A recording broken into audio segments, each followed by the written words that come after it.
Ìjà Lizzy Anjorin àti Ìyábọ̀ Òjó tún ń peléke sí i ni. Juma Jux ọkọ Priscilla Òjó tú àṣírí tẹ́nikẹ́ni ò mọ̀ nípa ìyàwó rẹ̀.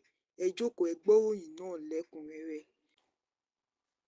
Juma Jux tú àṣírí gbàǹkangbè tẹ́nikẹ́ni ò mọ̀ nípa Priscilla Òjó ọmọ Ìyábọ̀ Òjó.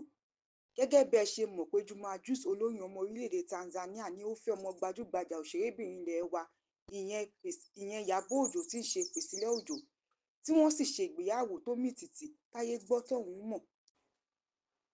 Juma Jux ti sọ ohun táwọn èèyàn mọ̀ nípa ìyàwó rẹ̀ Priscilla Òjó. Nínú ìfèròrò tó ṣe láìpẹ́ yìí ló ti sọ pé Priscilla Òjó ti ń ṣẹ̀sìn Islam tó sì ti yí padà kúrò nínú ẹ̀sìn Kìrìsìtẹ́nì sí Mùsùlùmí lẹ́yìn ìgbéyàwó wọn tí wọ́n ṣe lọ́dún yìí. Juma Jux fi kún ọ̀rọ̀ rẹ̀ wípé kò ṣe ohun tó rọrùn láti yí Priscilla lọ́kàn láti ṣe ẹ̀sìn Mùsùlùmí, èyí tó gba ọ̀pọ̀lọpọ̀ sùúrù àti ìtọ́ni àti àtìlẹ́yìn àwọn adarí ẹlẹ́sìn Mùsùlùmí. Nínú ìfèròrò tí Juma Jux ṣe láìpẹ́ ló ti sọ pé ó jẹ́ ohun tó le fún òun láti yí ìyàwó òun sí ẹ̀sìn Mùsùlùmí, ṣùgbọ́n òun gba ìdarí àti ìtọ́ni lọ́wọ́ àwọn adarí Mùsùlùmí lórí bí òun ṣe máa gbé ìgbésẹ̀ náà. Lẹ́yìn gbogbo ẹ̀, Priscilla Òjó gbà láti di Mùsùlùmí.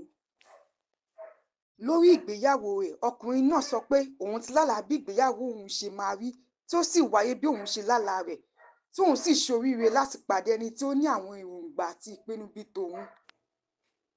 Ìjà tó wà láàrin Lizzy Anjorin àti Ìyábọ̀ Òjó ń fojoojúmọ́ le sí i tí kò sì jọ pé ó máa tán.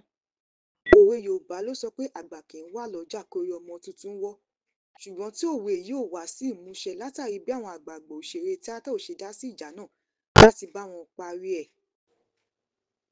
Lọ́sẹ̀ tó kọjá nílé-ẹjọ́ dá ẹjọ́ ìbanilórúkọjẹ́ tí Ìyábọ̀ Òjó pe Lizzy Anjorin nù, ṣùgbọ́n tí Ìyábọ̀ sọ pé ẹjọ́ ò tíì bẹ̀rẹ̀ àti wípé nítorí adájọ́ tó ti kọ́kọ́ gbà wọ́n níyànjú wípé kí wọ́n gbà àlàáfíà láàyè, ṣùgbọ́n tí ó jọ wípé ọ̀rọ̀ náà ò ṣetán àti yanjú ló mú kí adájọ́ náà dá ẹjọ́ náà nù ní kóòtù rẹ̀.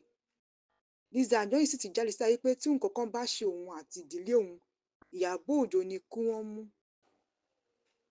Èyí tó mú kí Ìyábọ̀ Òjó fún Lizzy Anjorin lésì pé òun ló yẹ kóun sọ pé tí nǹkan bá ṣe òun àti ìdílé òun, Lizzy ni kí wọ́n mú, nítorí pé Lizzy ló ti gbé òun àtàwọn ọmọ òun ṣépè àti pé òun ò fẹ́ kí Lizzy kú o, òun fẹ́ kó dúró síwájú adájọ́ láti mú àwọn ẹ̀rí tó sọ pé òun ní jáde.